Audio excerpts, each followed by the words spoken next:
2024 সালে শ্রেষ্ঠ চলচ্চিত্র হিসেবে নির্বাচিত হয়েছে স্বজন হারানোর বেদনা সিনেমাটি চিত্রনাট্য কাহিনী ও পরিচালনা করেছেন বাংলাদেশ ছাত্র সমাজ। যদিও বিএনপি নেতাকর্মীরা দাবি করেন এই সিনেমাটি পরিচালনা করেছেন তারেক জিয়া, কিন্তু এটা ছাত্র সমাজ কিংবা সাধারণ মানুষজন মানতে নারাজ।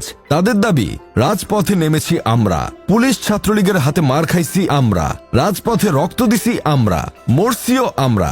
সে কোন যুক্তিতে এখন পরিচালক হিসেবে নিজেকে দাবি করে? আমাদের যখন টিয়ার গ্যাসে চোখ জ্বলে যাচ্ছিল, সে তখন নেটফ্লিক্সে গেম অফ থ্রোন সিরিজের ড্যানারিস টারগারিয়ানকে দেখে চোখ জুড়িয়েছিল। আমাদের যখন ডিবি হারুন ডিম থেরাপি দিচ্ছিল, তখন সে তো ড্রাগনের ডিম দেখছিল।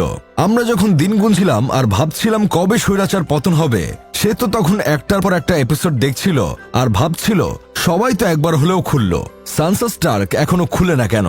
সুতরাং স্বজন হারানোর বেদনা সিনেমাটির পরিচালক কোনোভাবেই তারেক জিয়া হতে পারে না।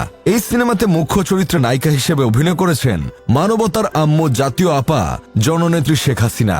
সিনেমাতে উনার ডায়লগ ডেলিভারি, এক্সপ্রেশন কিংবা কান্নার সিনগুলো দেখে কোনোভাবেই বোঝার উপায় নেই যে উনি অভিনয় করছেন।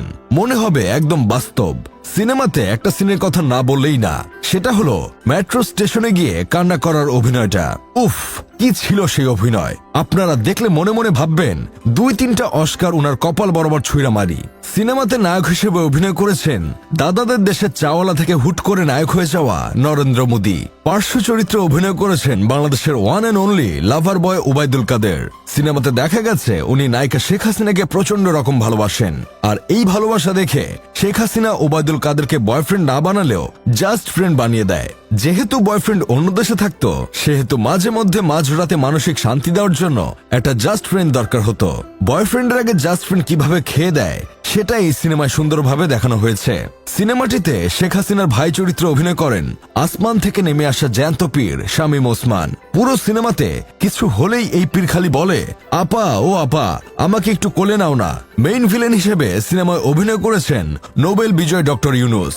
ভিলেনের সাঙ্গুপাঙ্গু চরিত্রে অভিনয় করেছেন নাহিদ ইসলাম, আসিফ মাহমুদ, সার্জিস আলম, হাসনাত আবদুল্লাহ সহ আরো অনেকেই। সিনেমার সুর ও সঙ্গীত পরিচালনা করেছেন 300 টাকায় ওয়ান নাইট স্ট্যান্ড খ্যাত মমতাজ।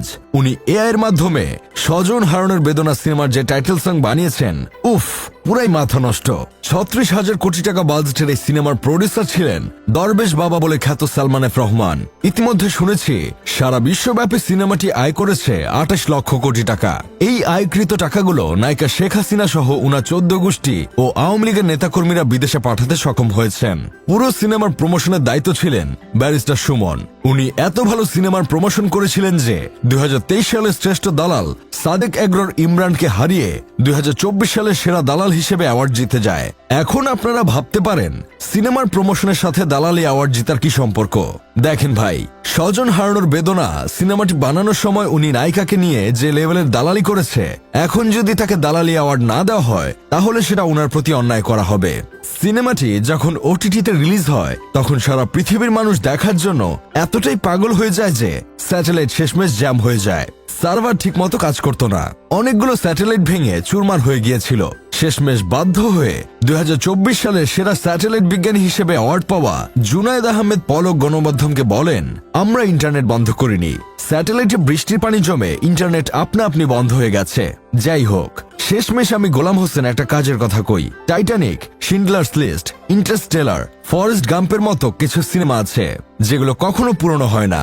যতবার দেখা হয় ততবারই মনে হয় নতুন দেখছি। স্বজন হারানোর বেদনা সিনেমাটিও এমন ধরনের সিনেমা যা 100 বছরেও কখনো পুরনো হবে না।